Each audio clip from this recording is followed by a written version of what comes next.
Halo teman-teman ATLM Indonesia. Nah, kali ini kita membahas eh, obat ya, asam mepenamat. Obat asam mepenamat 500 miligram, mepenamic acid ya, kebetulan inilah produk generik dan ada tulisannya di sini harus dengan resep dokter. Jadi ini adalah tablet ya. Oke, kita balik. Nah, ada 10 dalam satu anunya ya, satu kepingnya ya. Nah, asam mepenamat ini adalah obat untuk meredakan nyeri akibat nyeri haid, cedera, sakit gigi, sakit kepala atau radang sendi. Jadi kalau ada nyeri-nyeri, anti nyeri adalah asam mepenamat di atas dari paracetamol. Ya, asam mepenamat ini tersedia ya dalam bentuk tablet, kapsul dan cairan suspensi. Kebetulan yang di hadapan kita ini adalah bentuk tablet. Oke, tablet. Asam mepenamat atau mepenamic acid kalau bahasa Inggrisnya bekerja dengan menghambat enzim yang berperan dalam pembentukan prostaglandin. Jadi prostaglandin akan memicu munculnya gejala dan tanda radang saat tubuh mengalami cedera atau luka. Nah, di sini teman-teman ya, jika produksi prostaglandin dihambat, jadi gejala radang seperti nyeri, kemerahan, bengkak dapat mereda. Oke, dikutip dari Alo Dokter bahwa asam mepenamat ini golongannya obat resep, kategorinya obat antiinflamasi non steroid. Ya, manfaatnya meredakan nyeri dan peradangan. Nah, bagaimana konsumsinya? Nah, dikonsumsi dewasa dan anak-anak itu di atas dari 14 tahun. Dia masuk kategori C ya. Nah, jadi di sini ada efek samping terhadap janin pada saat binatang percobaan ya. Jadi tetapi belum ada studi terkontrol pada wanita hamil. Jadi obat ini boleh digunakan bila besar manfaat yang diharapkan melebihi besar risiko terhadap janin. Nah, jadi di sini peringatan sebelum mengkonsumsi obat ini ya. Pertama ada hal-halnya yaitu perhatikan, yaitu pertama beritahu dokter tentang riwayat alergi bila memiliki alergi ya. Karena asam mepenamat ini tidak boleh dikonsumsi oleh pasien yang alergi terhadap obat ini atau aspirin. Nah, beritahu juga dokter bila menderita tukak lambung, perdarahan di saluran cerna, kolitis ulceratif, asma yang kambuh setelah konsumsi aspirin atau NSAID lain ya kan, non steroid lain, gagal ginjal, gagal jantung atau baru saja mengalami operasi bypass jantung. Asam mepenamat sebaiknya tidak digunakan oleh pasien dengan kondisi tersebut.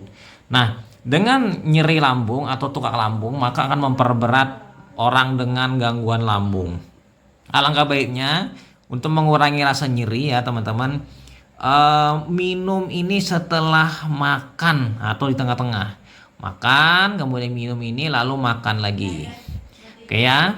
Kemudian lagi di sini hindari paparan sinar matahari terlalu lama setelah mengkonsumsi asam mepenamat.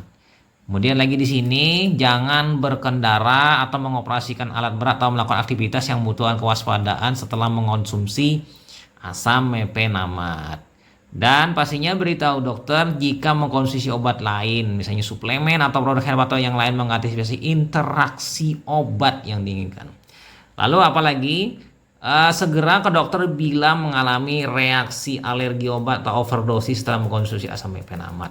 Nah, bagaimana dengan dosis ya?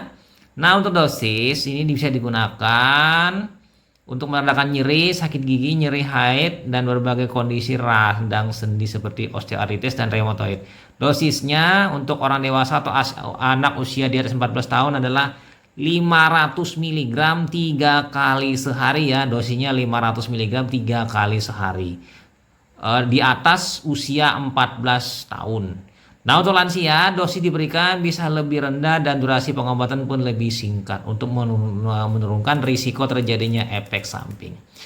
Bagaimana cara mengkonsumsinya? Nah, ikuti anjuran dokter. Cara mengkonsumsinya di sini untuk tablet ini diminum ya kan menggunakan air ya, air putih. Jadi tidak boleh digunakan lebih dari 7 hari ya, kecuali atas anjuran dokter. Asam epenamat sebaiknya dikonsumsi bersamaan makanan untuk mencegah sakit mah. Orang dengan sakit mah akan terasa lebih perih karena ini adalah asam ya, karena asam ini berarti meningkatkan keasaman pada lambung. Jadi untuk tabletnya ditelan secara utuh dengan segelas air putih atau bisa menggunakan susu. Asam epenamat mengatasi nyeri itu lebih efektif digunakan begitu gejala muncul. Jadi mengatasi nyeri, asam epenamat dikonsumsi selama 2 sampai 3 hari sejak pertama haid. Oleh sebab itu ya, jangan menunda pengobatan bila ada keluhan. Bila sudah selesai keluhannya, ya sudah berhenti. Nah, penyimpanan ya, simpan di tempat tertutup di ruangan yang sejuk dan kering. Jangan menyimpan di tempat lembab terkena paparan sinar matahari langsung. Dan pastinya jauhkan dari jangkauan anak-anak. Itu biasanya untuk obat-obatan, semua obat-obatan.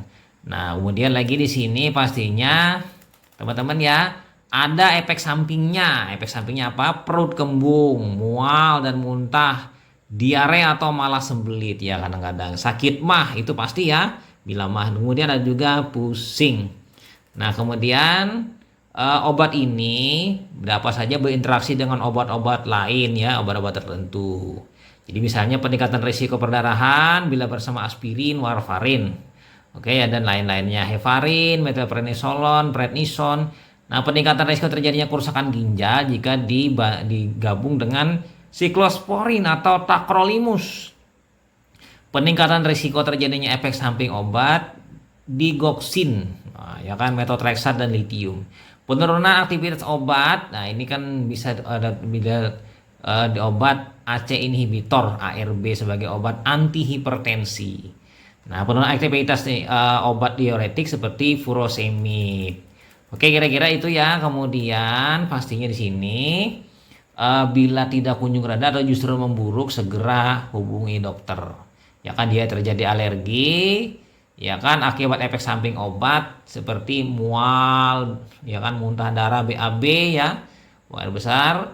Kemudian telinga berdenging atau tinnitus, jarang buang air kecil atau air kecil urin yang sangat sedikit. Ya kan, ini anuria, urin berwarna keruh, gangguan penglihatan, kuning dan mata berwarna kuning ya. Kulit pucat, terasa sangat lelah, tangan dan kaki terasa dingin atau bengkak di tungkai dan kaki ya.